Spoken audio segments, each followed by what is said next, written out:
Kemudian di antara hikmah dari musibah tadi, selain menghilangkan dosa-dosa yang itu otomatis akan mengangkat derajat, juga akan mengangkat derajat seseorang, ya. Tadi kita sudah sebutkan tidaklah seorang terkena duri atau yang lebih daripada itu, ya, kecuali Allah akan angkat derajatnya, ya. Allah akan angkat derajatnya. Dalam hadis juga kata Rasulullah SAW, Inna rajula la yakunu lahul manzilatu inda Allah. Sungguh ada seorang, dia punya kedudukan di sisi Allah Subhanahu wa taala. Fama yablughuha bi amal. Ternyata amal dia tidak bisa membuat dia sampai kepada derajat yang tinggi tersebut. Fala yazalu Allahu yabtalihi bima yakrah hatta yuballighahu iyyaha.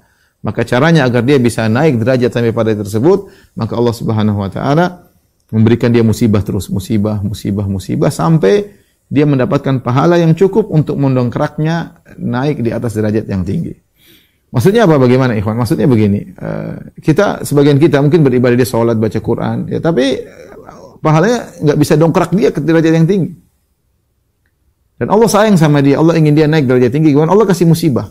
Karena musibah itu benar-benar pahalanya besar bagi orang yang sabar. Bukankah Allah mengatakan innama yuwaffas sabiruna ajrahum bighairi hisab? Sesungguhnya orang-orang yang sabar diberi pahala tanpa batas, ya. Karenanya sabar itu pahalanya sangat besar, ya. Dan banyak Allah sebutkan masuk surga dengan kesabaran, ya. Salamun alaikum bima sabartum. Masuklah kalian surga karena kesabaran kalian, ya. Banyak dalam ayat Allah mengatakan demikian. Kalian masuk surga karena wajazahum bima sabaru jannatan wa harira. Allah memberi balasan kepada mereka karena kesabaran mereka. Allah berikan surga, Allah berikan sutra bagi mereka, ya. Ulaika yujzaunal ghurfata bima sabaru dalam surat Al-Furqan. Sungguhnya mereka itu diberi ganjaran yang tinggi karena kesabaran mereka. Jadi sabar dalam menghadapi musibah ini pahalanya besar. Nah, ketika Allah melihat seorang hamba, dia sholat, dia sedekah, tapi sedekahnya tanggung sedikit, sholatnya juga tanggung. Salat malam cuma 1 rakaat, ya, baca Quran tanggung cuma 1 halaman. Maksudnya ada dia oke lah, derajat dia bagus.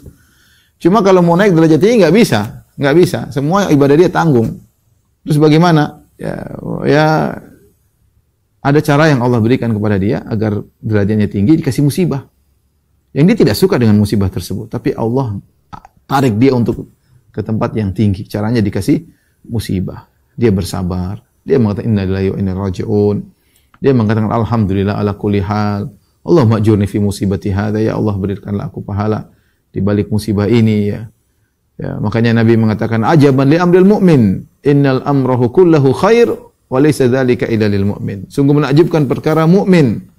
Ya, semua perkaranya baik baginya dan itu tidak berlaku kecuali bagi orang mukmin. Orang tidak beriman tidak bisa berlaku ini. In asabahu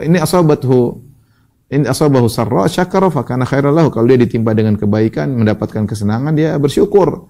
Wa in asabahu dharra sabara fa kana khairan lahu. Kalau ditimpa dengan kesulitan, dia bersabar. Dia jaga lisannya, jaga sikapnya, jaga komentarnya, sabar dia, ya, sabar. Ya. Ya, ini sudah takdir Allah dan dia terima takdir tersebut. Dia terima takdir tersebut, maka kesabarannya itu mendatangkan pahala yang sangat besar, mendongkrak dia langsung sampai derajat yang tinggi, mengalahkan ibadah-ibadah rutinitas yang biasa dia lakukan. Ya. Rutinitasnya banyak, zikir pagi petang, haji, mungkin baca Quran, tapi ini belum bisa mendongkrak dia sampai derajat yang tinggi. Ya.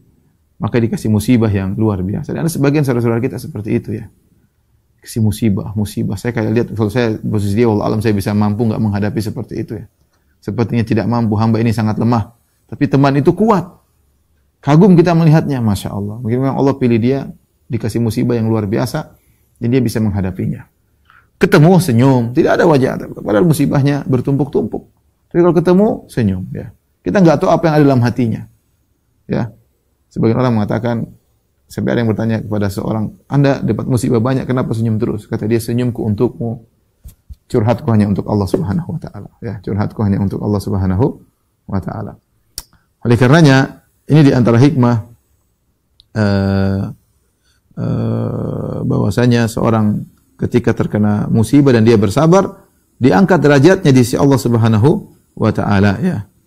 ya, sungguhnya dia akan diangkat derajatnya oleh Allah Subhanahu wa taala. Makanya tadi saya sebutkan hadis ma yazalul bala bil mu'min wal mu'minah fi nafsihi wa waladihi wa malihi hatta yalqallah wa ma alaihi khati'ah. Senantiasa musibah menimpa seorang mukmin dan seorang mukminah, ya. Mungkin terus ditimpa musibah, ya. Menimpa dirinya, menimpa anaknya, fi nafsihi, menimpa dirinya, wa waladihi, menimpa anaknya. Ya, nanti kedatangan anaknya, tahu-tahu anaknya baru lahir berapa bulan meninggal dunia, ya. Wa malihi, menimpa hartanya sampai dia bertemu dengan Allah kosong bersih, tidak ada dosanya sama sekali. Derajatnya ditinggikan oleh Allah Subhanahu wa taala. Ya, Nabi sallallahu alaihi wasallam juga bersabda, "Idzabtalaitu 'abdi bihabibataihi fasabara awatuhu anhumal jannah." Jika aku menimpakan musibah pada hambaku dengan dua yang dia cintai, itu matanya, dia tidak bisa melihat, maka aku akan ganti dia dengan surga jika dia bersabar menghadapinya, ya. Jika dia bersabar menghadapinya.